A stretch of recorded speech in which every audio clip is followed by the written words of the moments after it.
Hey guys, what's up? Long story short, so I decided to make Fun with Law a monthly podcast, and I was like, oh, let's stop recording episodes in advance and let's just upload an episode every month and record that episode that month itself. So, as you know, February is a short month, and yes, it's the month's mistake.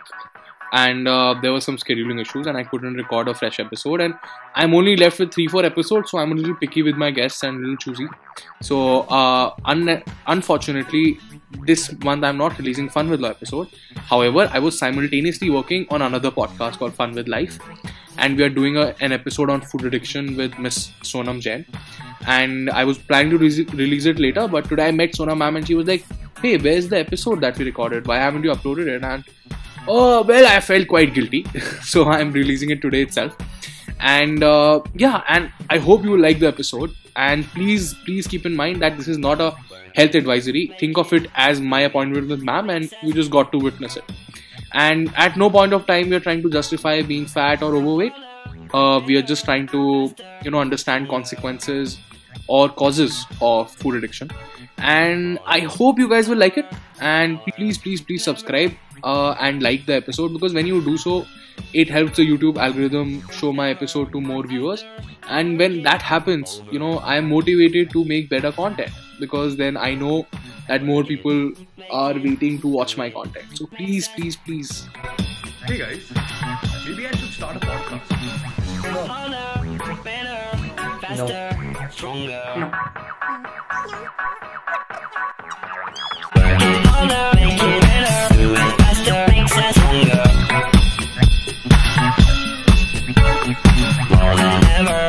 Hey guys, what's up? Welcome to an episode of Fun with Concept. So this is a slightly new format that I'm trying, because I didn't want to do hour-long, 2-hour-long podcasts. And now, essentially, I'll be covering concepts and things that I'm curious about. And I'll invite an expert who is going to essentially, enlighten us and help me understand. So today I have Miss Sonam Jain. She's a clinical nutritionist who has been practicing since last 15 years. She works with clients globally and she's quite well respected in her field. And, she runs a practice in the name of Health and Style. And she's also, she's a very positive force. So I met her last month and it was an honor to meet ma'am.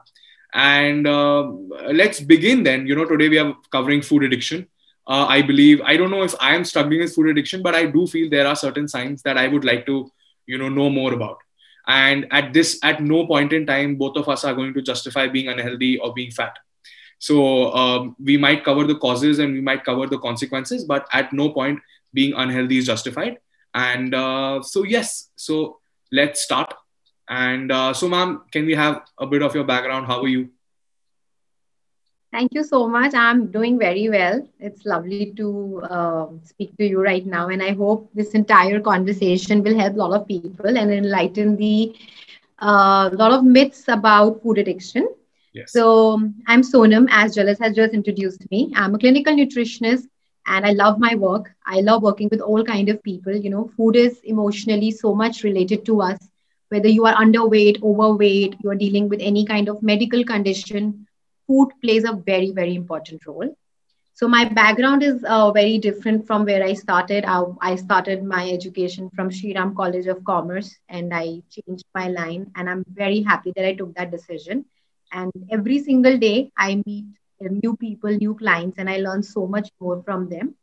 So Jalaj wanted to speak about this topic, which is a fantastic subject, because unfortunately this subject is not classified anywhere as a term, but this actually exists. Food addiction does exist. All A right. lot of people don't even identify that there is something like this. So let's go ahead and let's see what Jalaj always have to ask me. So let me first tell you a small story, right? I'm a Gurgaon boy, right? So momos is certainly one of my dim sum, that we call it, some classier places, is my weakness. So I remember I had gone with my friend to one of my neighboring markets, and him and we were just like walking, and I had already had a very heavy lunch, and I didn't want to have it. And suddenly, he asked me, "Do you want to have dim sum?" I said no, and he bought it. He bought for himself. And I saw his plate and, I was very attracted to it. Then I had like one of it, but like one dim sum, but I couldn't have just one. I had to have like three, four. Then I bought a plate for myself. And suddenly after that, I ate a lot. And suddenly that was a momentary pleasure. But later I felt guilty. And it's not, and the thing is, then I realized that in my life, there are multiple times where I don't want to eat. But the moment it's in front of me, I'm attracted to it. And then, I just eat a lot of it. And then I feel guilty. So I don't feel good about it. So that is not essentially the aim of any kind of food, right? To make you feel guilty. So then I realized that when I compare myself to whatever the traditional knowledge we have about addiction, that how people, like for example, someone who's an alcoholic, he doesn't necessarily feel good after, that hangover part is not very good. Or if someone is a drug addict, they're not proud to take drugs. They're just attracted to it. So then I realized maybe there are certain symptoms that I have which are similar to other forms of addiction. Then I Googled food addiction, and some places said it's not a recognized thing. Some places actually suggest things. So I really just want to understand. Okay, so my question number one is whether food addiction is a real thing, or is it just some fat people have invented to justify them being fat? Yeah. So food addiction is a real thing. Trust me, it is a big time real thing. It is nothing that fat people or obese people have made it a term. It is a real thing. It is a real psychological disorder. It is a thing which needs a serious treatment, because otherwise it goes in long run. So to answer it very clear and crisp, it exists. The sad part is a lot of people don't accept it that they have it. So the first step is that people accept it that yes, they have this something called food addiction. And that's where the entire journey can begin towards, coming to a conclusion where we can have a better relationship with the food. All right. And is it a recognized disorder, or I don't know what do we call it? Is it disorder? Is it a health? Okay, it's a disorder. So it is. It's a psychological disorder. Okay. So unfortunately, the Indian Dietetic Association (IDA) has still not recognized it. They still feel that it is more like a hyped up a feeling, or it is more, as you said, that obese people have created it. But there are still theories and researches that have been done, which are really, asking the association to put this under the books, because it is definite. It should be recognized. It should be like depression is now recognized. There was a time 10 years back when if you would say I am depressed, people will be like, what is depression? If you would say I want to go to a psychiatrist, they'll be like, ye pagal ho gaya. What is psychiatrist? Yes. So similarly, food addiction needs to be recognized, but yes, it is a valid thing to say. All right. It is a valid. So okay, so does food addiction only lead to obesity or or can it lead to some unhealthy practices like not eating, or like starving ourselves, or eating irregularly? Yeah. Food addiction in 70% of the cases is a side effect of other things that are happening in the body. And only in 30% cases, food addiction is the only main agenda. Okay. So eventually, food addiction will, of course, lead to obesity. Eventually, it will, because if you don't stop it, as we further go in the discussion, I will be telling you that food addiction, if it's not cured, it becomes a lifetime thing. It becomes very difficult to come out of it. Okay, because it upsets a hormone in your head, which is as equal to what you said, people who are consuming alcohol or people who are on certain other products, right? So it, of course, leads to obesity. Eventually, it can really lead to high risk of diabetes too. It can upset your confidence level. It can bring down your self-esteem. And then, one after one, and eventually the person can go in such a closed shell that the person has got so confused that he doesn't want to, or she doesn't want to accept himself or herself. Yeah, I get it. So it's a very deep subject. You just cannot leave it. Kyo mujhe khana bahut pasand hai, I'm a foodie. That's not where it ends. Okay. So first, also I would like to understand the demarcation, right? So you said in 70% cases, it is a symptom. In 30% cases, it is a problem itself. So first, to tell me in what cases it is a symptom, and second, tell me what are the symptoms of food addiction. Okay, so let's go by the 70% of the cases where we call it that food addiction is a symptom of the main problem. Now, the main problem generally, what we encounter is, let's say somebody who is emotionally going through something. Okay, so we end up overeating under stress. Okay, There are people who are emotionally very excited because something has happened, and you would again celebrate it with food. Okay, because what happens is, let's say, somebody in India, apparently every celebration is celebrated with food. Oh, people are coming house, let's take out kaju and pista and khaiye khaiye or khaiye or khaiye or khaiye. That's how we do, home parties, right? Yes. By overfeeding their stomachs. That's how it works. If, let's say, you come to my house and I only feed you fruits, you will be like, what kind of khatardari was that? She only gave me fruits, Yes. right? So let's come back to food addiction as a symptom. It is related to emotional journey of a person, where people associate their downfalls and uphills both to food. If there is a celebration, let's eat. If there is an accomplishment, let's eat. A lot of parents, they tell their bachas, if you will do this, you will get a donut. If you will do this, you will get a pastry. So while this child is growing up, he's understanding that every accomplishment comes with something which is sugary or something which is a junk food. Yes. So eventually, the food addiction is revolving around majorly sugar and junk food only.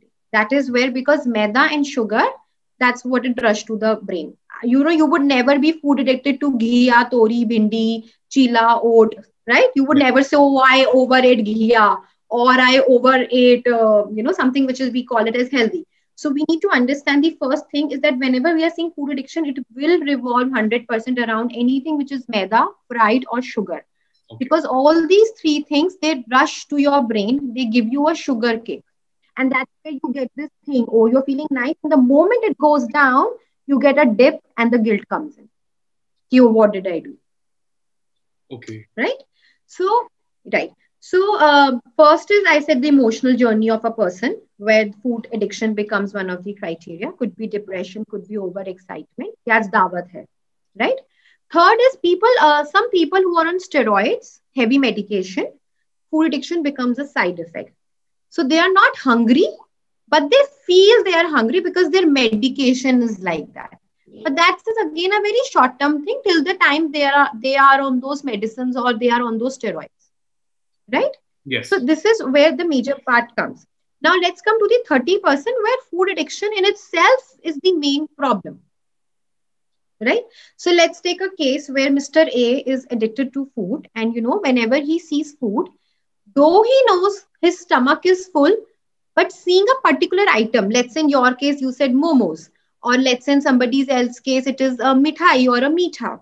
Yes. Or let's say I have a patient who is so food addicted to bonbon biscuits that no matter what, she will eat the complete one packet of bonbon biscuit daily after lunch. To the extent she will go and hide it in the bathroom and eat it, because the mother will tell, why are you doing this? Because you're not supposed to eat it. So mentally, what you're doing is wrong, but somehow you can't control it. So Yes. when we're talking about this 30% case, it is not that they don't have the willpower. They have the willpower not to eat it. It is the neurotransmitter in their brain which is not working at that point, because the neurotransmitter is overpowered by the vision of your eyes. Your first thing is that you are seeing through your eyes, no? The Yes. first point of contact is eyes. It is not the taste buds. After Yes. seeing, the signal goes in your neurotransmitter, because the neurotransmitter is not working. So it is not sending you the signal that my stomach is full. And eventually, because it is such a second ka timing, eventually you end up eating, and then it's done. And you feel very satisfied. Exactly. And you would keep eating it. You will keep eating it till the time the amount it is offered, you would want to finish it. It won't be like, chalo, ek piece kha lete. If there are 6 pieces, while you're eating 6 pieces, your brain is already thinking, iske baad what to eat. Your eyes are running here, there. Okay. All right. That's how it functions. It's a very serious subject. Unfortunately, people don't accept it ki nahi, aisa kuch nahi hai. But this is what happens. So in the 30% cases where food addiction is the main problem, it is because the neurotransmitter in the brain has stopped working. See, we have a hormone in our body called ghrelin, which gives us the signal from the stomach to the brain that you are hungry. So when I work with my clients, I ask them, आपको पेट से भूख लगती है कि घड़ी से भूख लगती है? We are made in a manner, अरे 1 बज गया, let's do lunch. 5 बज गए, चाय ले आओ. 7 बज गए, खाना ले आओ. That's how we work. We don't even listen to our stomach. Exactly. because we're not giving our hormone the ability to even send us the signal. So what will happen? The hormone will shut itself, will get used to it कि खाना तो ऊपर से आना ही है, Okay. right? All right. So yes. So when we talk about this particular ailment, it is because the hormone in your brain has stopped working, and the neurotransmitter, as in the body, is not able to send the signal to the brain that you're not hungry. But because you are a part of that addiction now, as we say, addiction is a habit which cannot be controlled. It is a habit, right? Yeah. Let's say I am addicted to running. So I would even go running in rain. I would wake up before sunrise and wait for the sunrise to happen. And I know I have a problem. I know I need to control it. Yeah. So something which you want to control it, but you just cannot. You feel overpowered. You feel overwhelmed. And after doing it, you realize, why did I do it? Understood. So my next question will be then, maybe this question is related to the 30% aspect, because I think I would identify Yes. myself with those 30% of your patients. Absolutely. So Okay. essentially, can you explain it to me that how is food addiction different from alcohol addiction or cocaine addiction, or are the trigger points similar? And and I also would like to know that is it harder to deal with than cocaine or alcohol addiction? Yeah, okay. So it's a very good question, because a lot of people will be surprised to know that it is same. Food addiction is absolutely same as drug addiction, because it hits the same point in your brain. It hits the same nervous system in your brain what a drug addiction can do. So let's say there are people who are addicted to tea. When they wake up in the morning, the first thing they want is tea. No matter what, they will say we are not able to function because we are not getting tea. Right? There are people, the first thing they want to do is smoke. There are people, the last thing they want to do before going to sleep is have a glass of a wine or alcohol. So similarly, food addiction is same as drug addiction or tea addiction. It hits the same point in your brain, and it is as serious as drug addiction. The treatments are also same as, let's say, we call it, apparently in India, we are not very okay with the word called rehabilitation center. Let's send this particular person to a rehabilitation center. We would call it as wellness center. Like, we have Jindals in Bangalore or Pema in Vishakhapatnam, the Ayurveda center. So we would not say, oh, we are going for a rehabilitation. We would say we're going for a wellness retreat. But similarly, to deal with food addiction, drug addiction, or any kind of even tea addiction, like I know I'm addicted to tea, but because I'm in this profession, I deal it in a better way. I deal it consciously, knowing I'm addicted to tea, so I know where to stop. But if I was not in this profession, I would have been qualified as tea addict. So similarly, a food addiction is same as what you asked me. The treatments are same. They are given the same way. The way we have a classified pattern for dealing with drug addicts, we have a classified pattern to deal with food addicts, provided the patient agrees and accepts that yes, he's a food addict. Okay? And it is as serious as the problem that you mentioned. Also, but I would say that it is slightly different, right? So if someone is an alcoholic, right? They are not in control of their mind. Like, they are often not in control of their body, right? And it also ends up affecting other people around them. However, if it's food addiction, then obviously, yes, other people are affected by the byproducts of me being overweight, but it doesn't directly impact them, right? So, for example, if a child grows up with an overweight father, or if a child grows up with an alcoholic father, right? Those are two different things. So, no, I'll tell you why. Okay. No, I'll cut you here. See, because you are seeing from a very young person. You're a very young boy. You're seeing from your exposure in life. Understand? A person, so all your alcohol points taken, abusing in the house, bad environment. So these are all byproducts after the alcohol has been consumed.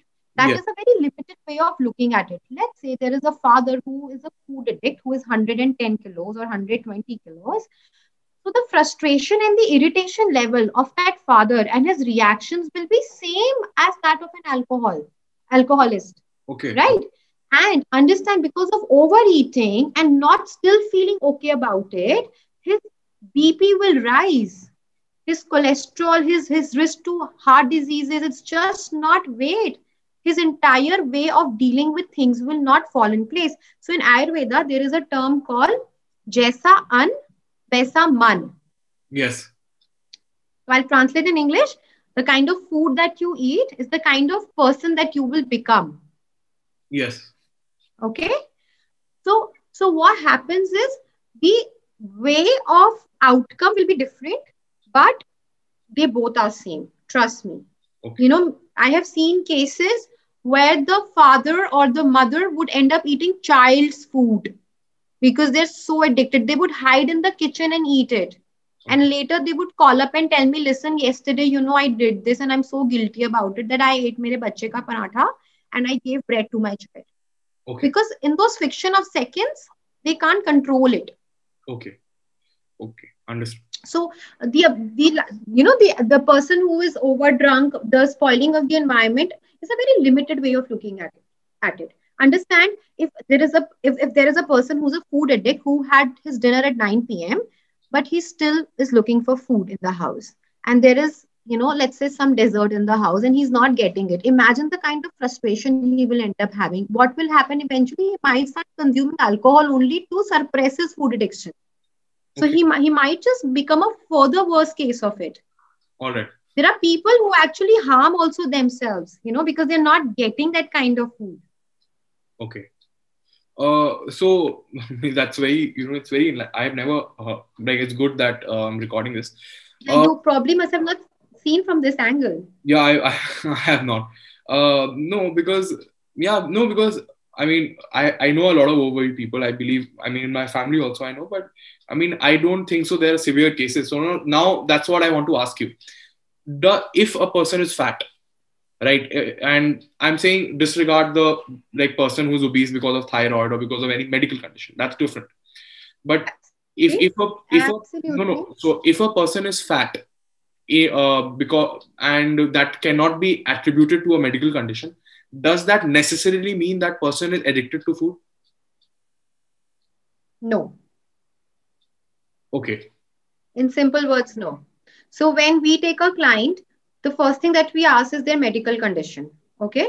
Because we want to understand whether the weight gain is because of thyroid, post-delivery, pregnancy, some steroids, blah, blah, blah, blah, blah, blah. If there is no medical condition, it is not necessary that we will put them as food addict. There could be different reasons of gaining weight, or temporarily 2 months of eating randomly or not taking care. Or let's say there is a 21-year-old boy who's been living with his parents, who doesn't know what the mama is giving him, and he's been fed only on parathas. How is he at fault? He's just eating 2 parathas daily, no? So now suddenly he realizes, oh, I'm going to college and I want to look better and I want to look more fitter, and oh, I think I am fat. And there's a difference in being fat and obese. So fat could be, let's say, somebody whose ideal weight is 72 and he's 84. You cannot call him food addict. You cannot call him obese. No. So no, you cannot call. So food addiction it's related to psychology. Okay, understood. It's not. Yeah. You just can't tag anyone who doesn't have a medical condition or he's overweight because he's food addicted. You can't do that. Okay. So now next question. So essentially, if someone, now coming on to the psychology part of it, right? So so for example, if I'm sad one day, right? So I will be very happy if I eat a lot of chocolate, right? Correct. Also, there's something called binge eating where you just eating because, either you're very sad or very happy. So for example, Correct. Whenever I get an internship or if one of my papers get published, my only level of celebration is to celebrate is food. Yeah. Or if I'm sad or something, then I'm like, okay, even if the food is expensive, I'll just order it because I don't care. I'm sad at that point. Yes. So can you explain how to deal with your mental health problems and your food addiction? And can they be separated? If they can't be separated, what should I do? It's a beautiful study. When we study this subject, it will actually make you understand how brain functions. As you very rightly said, I remember when I was in my 12th standard, after every board, I would eat 2 5 stars. I don't know, I used to get some satisfaction about it. My paper went nice, I'm going to eat 5 star. And if the paper used to go bad, I would eat a cornetto. Now, how is this justified? You know, this is not justified. But when you study this as a subject, you understand that the brain gets a very quick energy when you consume anything which is sugary. Yes. Now, this could be a glass of Coke. People are addicted to Coke. Like you said, chocolates. People are addicted to Coke or sugary drinks. So the moment sugar or maida or any processed food goes in the body, it gives you a rush of blood in your brain and suddenly you feel calm down. So whether you are excited or whether you are sad, in both the conditions, we are looking to calm ourselves down because we are not able to handle the situation because it is not normal. Over happiness is also not normal. Feeling sad also is not normal. This is something which we were not expecting. Oh my God, this happened. Yay. Now we don't know what to do because there is overflow of energy. So now to surpass that overflow of energy, we are associating it with food. Yes. Because we are feeling sad, because there is lack of energy, again we are associating it with food. So the way to come out of this web is you divert that energy somewhere else because energy has been created. Okay. So let's say there is a person, what he does is whenever he's sad or whenever he's angry also, we are missing out another form of emotion, anger. People in anger, they end up consuming too much of food because they don't know where to take out their energy. Yes. Right? So these are all form of energies, negative and positive. They're all forms of energies which sometimes or majorly people kind of suppress by consuming over food. And that too, majorly you will see sugar or maida or processed. You will either order a pizza or a burger or meetha. You will never order ki chalo sabbe kha lete hain. Or let me eat boiled vegetables. You will never do that. Or let me order some Caesar salad. Right? You will never do that. So how to deal with it? See, the idea is that we need to learn to consume the energy. Now, there are different ways of it. One is that you talk to somebody, you talk to a healthcare person who will guide you at every point. You won't believe I get texts from my clients. One of my clients, she texted me this morning, hi Sonamdi, I had a breakup with my boyfriend and I really feel like, spoiling my diet. So all they need is that we need to talk to them to make them understand, don't mix it with food. It's okay to have some little part of it. Now the portions also play very important role. Let's say I also have sad days, I also have good days, and I feel like consuming Maggie or a chocolate or an ice cream. But portions. But when you're a food addict, you are not able to understand what is a portion. You never stop. जितना सामने है उतना ही खाएंगे हमने जितना order करा है उतना ही खाएंगे. Right? So coming back to my point, the energy point. So see, there are different ways of consuming energy. Now, what a lot of people do is they convert it into aggressive workouts. Like they would go for boxing, they would go for a run, they would, run on a treadmill, or they would do some good kind of exercise. Okay. Because the energy gets diverted and you feel calm down. And trust me, that really works. It works both in terms of your body getting cleaned and lean, and also in terms of not eating useless stuff. You can actually try this next time when you are happy, get up and go for a run or go for a walk. Push yourself above your limit. Okay. Second thing, what happens is, again, a lot of people associate this kind of emotion with music. See, they have to divert the mind. It won't be easy. It won't be like, ठीक है मैंने कल से decide कर लिया है. It won't be like this. There will be bad days. There will be going back to from where you are starting. But again, you have to pick up yourself. You have to divert your energy. No, this is not the way I'm going to celebrate it. I will, but this is what my portion size will go down. Yeah. See, because right now what happens is anybody who has crossed the age of 24 and is already a food addict, the brain has become too strong. And to bring them out, it will take a lot of counseling and lot of effort, both personal counseling and a counseling from a third party. Now, this third party could be a friend, could be a parent, could be anybody. But they need to talk. That time, the worst that they can do is isolate themselves in the room and eat. And most of the food addicts, they will eat alone because they have a guilt of being watched. Yeah. So most of the food addicts would like to eat alone, right? Because internally there is an inner voice which is telling, what you're doing, dude, is wrong. Don't do this. But then you're like, shut up, let me eat. Yeah. Right? right? So you need to convert these energies, because energy to banegi. The sad energy will be also there, the happy energy will be there, the anger will be there will be confusion, all kind of energies will be there, right? So it is an conscious effort which needs to come from your end, that I'm not going to mix these energies with food every time. Once in a while, like let's say today is my birthday, so I know consciously I'm going to overeat. Oh, it's my birthday, I'm going to over jo bhi lana hai le aao. Chahe kal, I'm going to eat eno also, pudin hara also, to calm myself down, right? Right? But that's like occasionally. But when it becomes like a practice and you know it's hurting your body, and it's just not overweight, Jalaj. Weight to bahut choti cheez hai. There's so many other things. There are IBD issues. You get bleeding in your intestines, because there is a capacity of a body, right? When you overeat, there are cases where we have internal bleeding happening inside, because the person has overdose of food, and then it's turning into constipation, and then piles, and then so many other unidentified problems. And then what happens is, even if they recover, Yeah. most of the people, what they do, then they will do extreme, because unko normal karna to aata nahi hai. So what they will do, they will starve. They will start doing starvation, because they know the extreme points: either overeat or don't eat, because the normal thing doesn't fit in. Yeah. Right? Because as I said, the neurotransmitter has stopped working. So again, a very small example. Let's say आपके घर में कोई adult है, okay, and he has a habit of eating 3 chapatis. Chapati 1 came, chapati 2 came.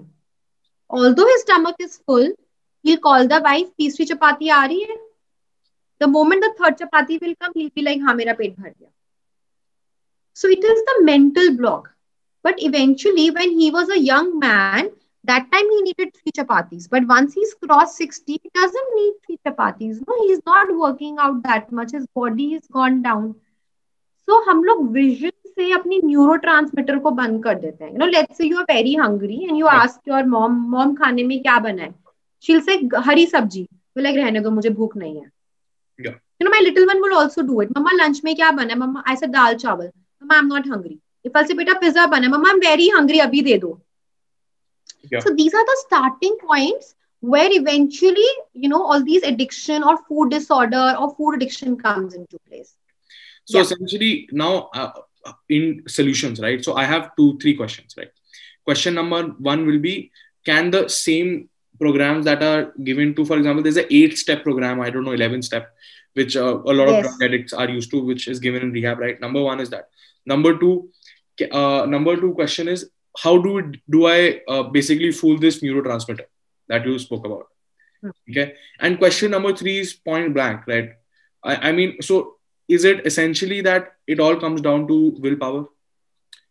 Or are there any other, like, for example, portion control, you said, right? So if I'm living alone, then there is no one to essentially take the food away from my table. I can just eat whatever I want to. So now essentially is it just willpower? So can you answer all 3 in sequence?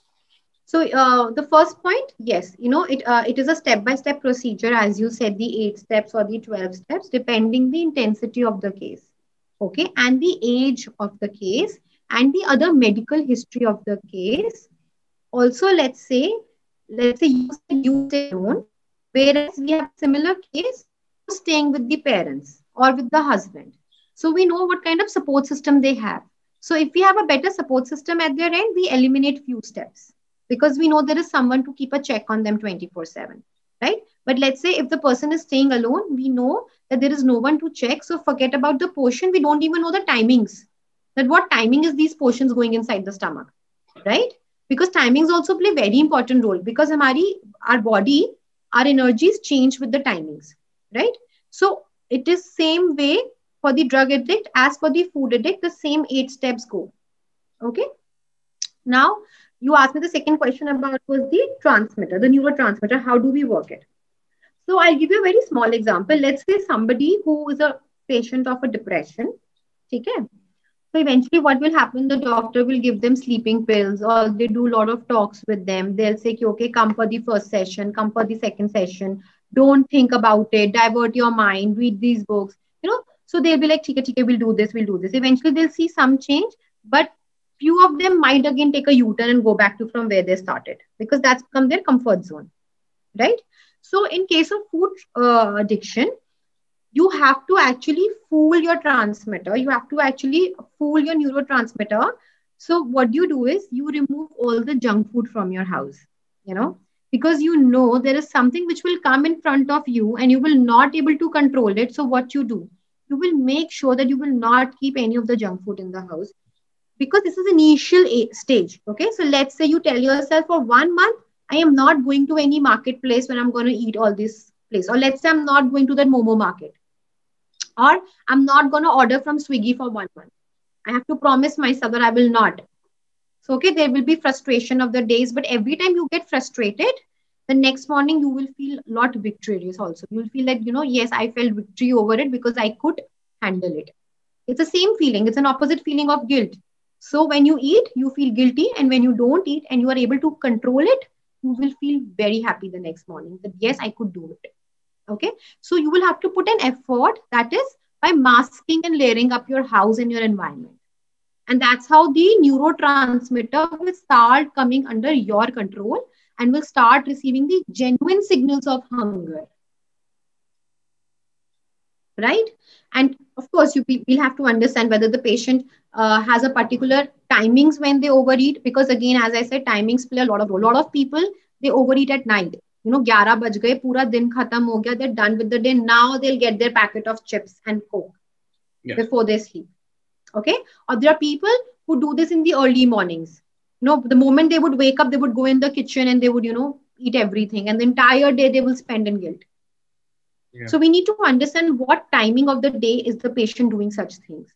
Yeah. Okay. And the third is willpower. Okay. So as I said, see, food addiction has nothing got to do with willpower. A patient who is a food addict definitely would have willpower. Okay. So we cannot blame you, is insan mein willpower nahi hai. It is because the brain is not letting you do it. Let's say I am on a bed and I have the willpower to move. But because, I'm depressed and my state of mind is not letting me move, I cannot say I am not a willpowered person. So willpower so it's like a vicious cycle. You understand? As we say, laziness eats you further. So while you're waiting to come for a Monday, that from Monday I will start working out, that Monday will never come because laziness will keep eating you up. So to break that cycle, you have to start today, right? So similarly, willpower will eventually fall in place. So we really can't say that, all the food addicts are falling short of willpower. Willpower would be there. It is the brain. So, putting effort on the prior steps will eventually give you the willpower, because every morning or every night when you sleep or when you wake up knowing that today was 1 day, 2 day, 3 day that I did not order something which was not required, the willpower will keep getting stronger. So you really can't blame, you are not able to do this because you don't have willpower. That's a very lame statement to say to anyone. All right. I think it's time to, end the podcast. I thought we'll make it half an hour, but I don't think so in life I can ever do something so quickly. So yeah. So, but no. Because it's a never-ending topic, you can talk so much on it. Yeah. But at the end, I would just like to say that, whoever was watching it, I mean, this podcast, I mean, don't necessarily take it as a solution, right? Because essentially the questions that I asked were from my perspective. So you might have a different problem. So please do not think that whatever ma'am has said is applicable to you also. However, it is just about general awareness. So ma'am has tried to keep it as general as she can. Also, if you want to, if you want some specific help, email ma'am and reach out to her on Instagram. I will link the both in the description, so that, and obviously whatever pricing and all, ma'am will help you out with that also. Because certainly, also one last question, is getting healthy cheap? I'll tell you, thank you for asking me this thing. There's a client of mine. Yeah. She gave me such a beautiful review. You please go on Instagram and read it.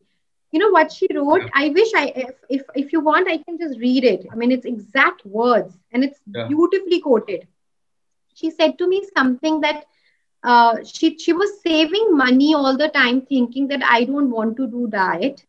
Yeah. But by investing money in my diet program, she said she saved so much money for her entire life health program, because she learned so much by eating Yeah. food in the right way. But But yeah, as you said, anyways, I don't charge much. My charges are very reasonable. yeah, no. But investing in health is very important. There are people जो लोग blood test कराते हैं, and if nothing comes wrong, what they would say? पैसे बर्बाद हो गए, कुछ भी गलत नहीं निकला. I am one of them. That's such a bad mindset. That is such a bad mindset that you are getting 5,000 rupees का blood test, hoping Yes. कुछ तो निकले.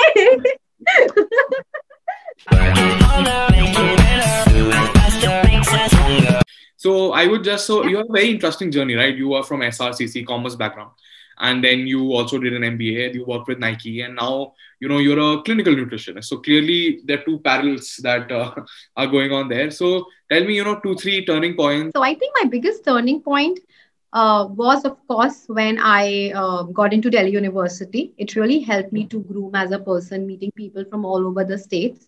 It was a different era of my life. I had different energy levels those days. And my second turning point was definitely when I started working in this field. I was working with VLCC, and then I worked with Fortis for a couple of months. And then I started my own thing. And trust me, I've started from scratch. I have stood outside Leisure Valleys holding my pamphlets. I have done every single thing by my hand. And I feel very proud about it when I look back at my journey, that I did not give up. And I think the third turning point was when I became a mother. It was one of the most beautiful experience of my life. So I still cherish every single day, my entire journey of bringing up my daughter. So yes, these are my major 3 turning points which have changed me and groomed me as a person.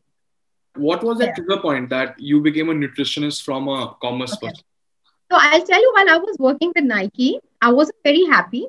Okay, I felt that I am working every day and all the profits are taken by the owners.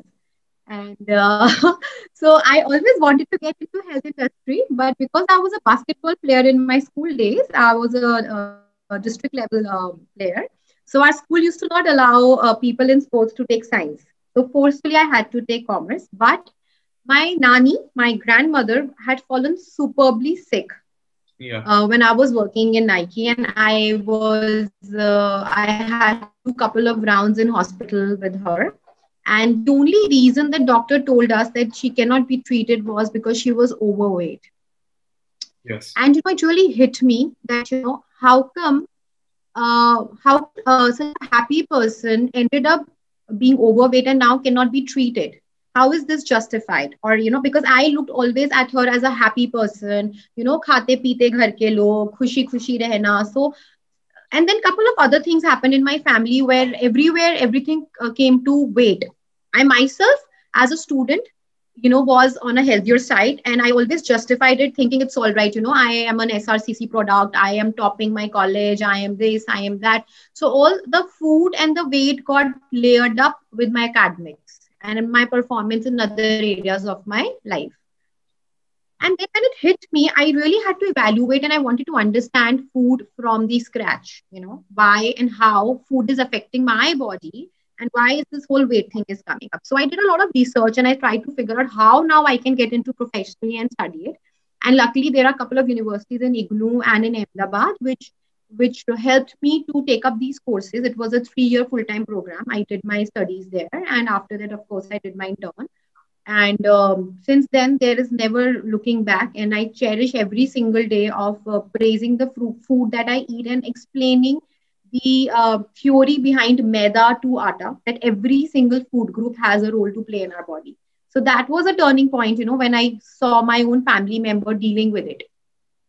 Yeah, and not accepting it. The worst part was she was not ready to accept it with the doctor that aise kaise, main to moti nahi hu, mere motape se kaise meri surgery nahi ho sakti.